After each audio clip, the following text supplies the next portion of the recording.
Ayun, may love shoutout po sa inyong lahat. Luzon, Visayas at Mindanao at especially po sa mga Manilenyo, mga nasa Maynila, mga Iskonians na walang sawang pagsuporta no, dito sa ating YouTube channel at kay Yorme Isko Moreno. So ngayon po ay meron lang ako nakita na isang vlogger na post niya no, or upload niya sa kanyang YouTube channel itong video na to, and then narinig ko din at napanood ko rin na gusto ko ding reaksyonan at bigyan ng pansin itong sinabi ni Yorme Isko Moreno na dalawang kongresista daw ng mga buhaya, or di ko alam dati nung social pa sila mahilig sa Lacoste, ngayon daw nung garapal na sila mahilig sa Crocs. Actually medyo mura-mura lang naman ang Crocs, pero mas mahal po ang Lacoste. Diba? So, ito pong dalawang kongresista na sinabi nilang buhaya, hindi po ba si Kong Chowa at si Kong Abante po ba ito? Nagtatanong lamang, disclaimer ha. Actually, napanood ko lang, di ko lang sure ha, nagtatanong lang, hindi tayo nagbibintang. Tinatanong lang. Oo, kasi meron kasi akong napanood na video na kung saan nagsasalita si Yorme Isko Moreno na meron siyang tinatawag na nag-meeting daw sila sa BGC. Ganito daw. Umupo daw yung isang kongresista, yung kabila nandito, tapos siya doon sa likod. Tumayo daw yung isang kongresista at pinagmumura daw siya at dinuro-duro. Ang sabi pa nga daw ng isang kongresista, mas tanggap pa namin na matalo kami sa iba, wag lang sa'yo. Bakit? Nagpapahalata lang talaga na mahina. Okay lang daw na matalo silang dalawa na kongresista sa iba, wag lang daw kay Yorme Isko Moreno. Bakit nga ba sila galit?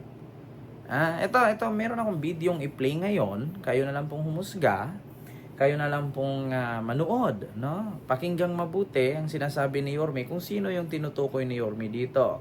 Totoo ba na si Chowa at si Abante ito? Nagtatanong lang po. Ito po, panoorin ninyo. Kung siya nanalo, natapos ang term, naging department head, yung kapatid, pinatakbo namin kung siya nanalo.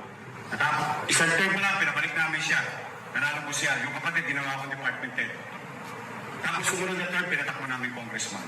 Yung congressman na siya. Siya yung nagsabing, we were betrayed. Wow, what a term. Meeting kami, sila nag-request ng meeting, dalawa, yung isa pang Crocs sa District 2. Kasi nalang buhaya yun. Ito si Chihuahua. Ito si Crocs. Ayan ako. Ayan si Letlet. BGC meeting. Para lang magka-idea kayo how painful it is, so that you will know. And I told this to ate, and I hope hindi niya ito maranasan sa buhay niya.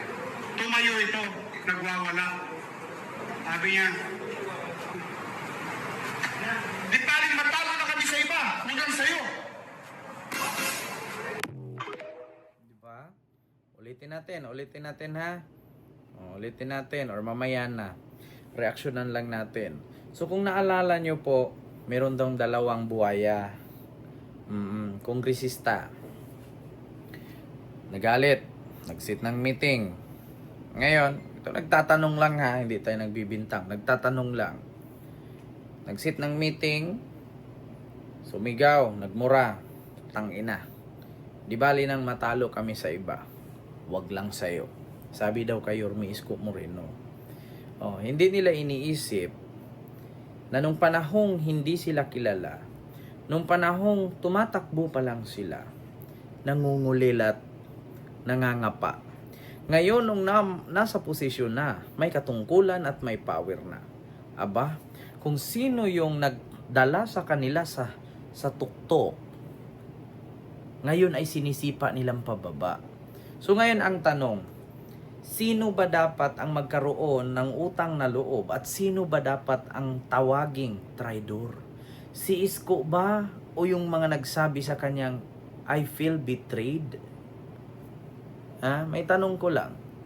Kasi yung isa daw, pinasok sa Department of Health. Yung isa, pinasok sa City Hall. Basta 7 yan sila.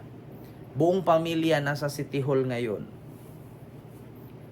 Tapos yung isa, na kamag-anak, pinsan o malayo-layo ng kaibigan, politician, pinasok din, naging kongresista. Tapos ngayon si Isko pinagmumura. So nasaan doon ang sinasabi nilang utang na loob at nasaan doon yung sinasabi nilang traidor? Si Isko ba ang nagtraidor sa kanila o sila ang nagtraidor kay Isko? Bakit nga ba sila galit na galit, no? Na pumasok si Yorme pagka mayor. Actually, simple lang mga taga Maynila, no, mga Iskonians, mga Manilenyo, simple lang naman eh. Hindi babalik si Isko, no? Kung hindi nakita ni Isko na pumangit ang Maynila. Huwag na nating linlangin yung mga sarili natin. Ako mismo bilang vlogger na nakabase sa Maynila, alam ko kung gaano kapangit ang Maynila ngayon. Noon, ang Maynila, yung crime rate sobrang baba. Pangalawa sa pinaka-safest place, ang City of Manila. Bagsak ang crime rate. Ngayon, bakit hindi nyo subukang tignan kung gaano kataas ang crime rate sa Maynila? Nung si Isko, 2019, 2021, bagsak ang crime rate. Lahat safe. Meron kaming nakikitang mayor na nagdadrive ng taxi, nag-iikot, namamasada, nagpapanggap na taxi driver, naninita ng mga kabataan na hindi umuuwi sa tamang oras. May curfew. Diba? Yung pagtapon ng basura, kailangan ganito, kailangan ganyan. Pagka madaling araw, mayroong mga street sweeper. May mga nagwawalis madaling araw, nakikita ko, mga nanay. Minsan mga tatay. Ngayon wala na. Saan napunta ang budget noon? Yung mga ayuda ng senior citizen, yung ibang barangay, wala nang natanggap. Yung mga food packs, hindi mo na nararanasan. Ako nga no, nagrereklamo ako, ano ba to Yorme? Busog ka nga, nagkakarayuma ka naman. Bakit? Dahil sa sobrang daming dilata. Di bali nang nagkakarayuma, at least hindi ka gutom. Ngayon, nirayuma ka na, gutom ka na, wala ka pang ayuda. Saan punta? Di ba? Tapos ngayon, kaya bumalik si Isko kasi nakita ni Isko na yung kanyang naumpisahan, yung kanyang ginawa, napapabayaan, sasabihin ninyo ngayon, si Isko, traidor. Si Isko, walang isang salita. Isamantalang kayo, binigyan na kayo ng posisyon dyan, gagawin nyo na lang, bantayan nyo na lang, hindi nyo pa nagagampanan. Tapos ngayon questionin ninyo, bakit si Isko, anong rason, anong dahilan? Bakit bumalik at tumakbong pagka-mayor ng Maynila? Ipag-untog nyo kaya yung ulo nyo dyan sa taas ng City Hall. Magbigti kaya kayo dyan para maramdaman ng tao na gumalaw kayo. Diba? Tapos duduro-duruin nyo pa si Isko. Mas okay pa sa amin matalo kami sa iba, wag lang sa'yo. Bakit? Takot kayo? Tandaan ninyo, kung hindi dahil kay Isko, hindi kayo malagay dyan sa pwesto ninyo. Kasi, babaliktarin man natin ang mundo. Si Isko Moreno kilala. Kayo dumikit lang kayo kay Isko, kaya kayo napunta sa posisyon na yan. Hindi kayo mga kilala. Kahit ulit-ulitin ko man, ilang beses sila kunang tumakbong mayor, hindi nanalo. Ngayon lang nanalo kasi dahil kay Isko Moreno. Ilang beses sila kuna tumakbo, nanalo ba pagka mayor? Hindi. Sa tingin ni Hani Lacuna, manalo siya kung hindi siya bitbit ni Isko noon. Matatalo siya ni Lopez. Yun ang katotohanan.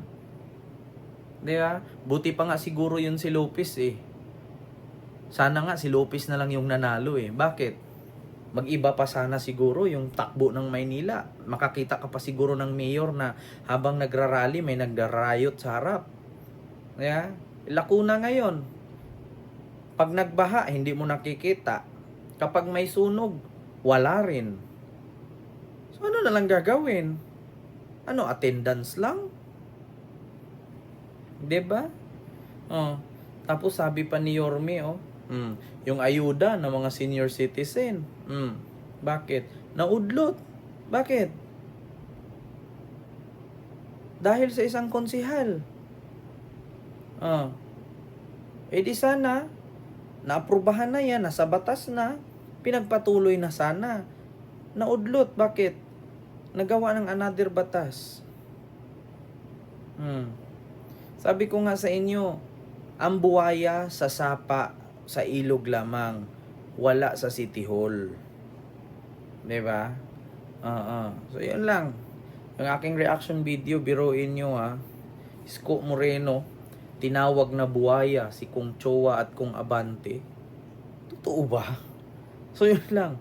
Maraming salamat. See you next vlog. God first. Thank you.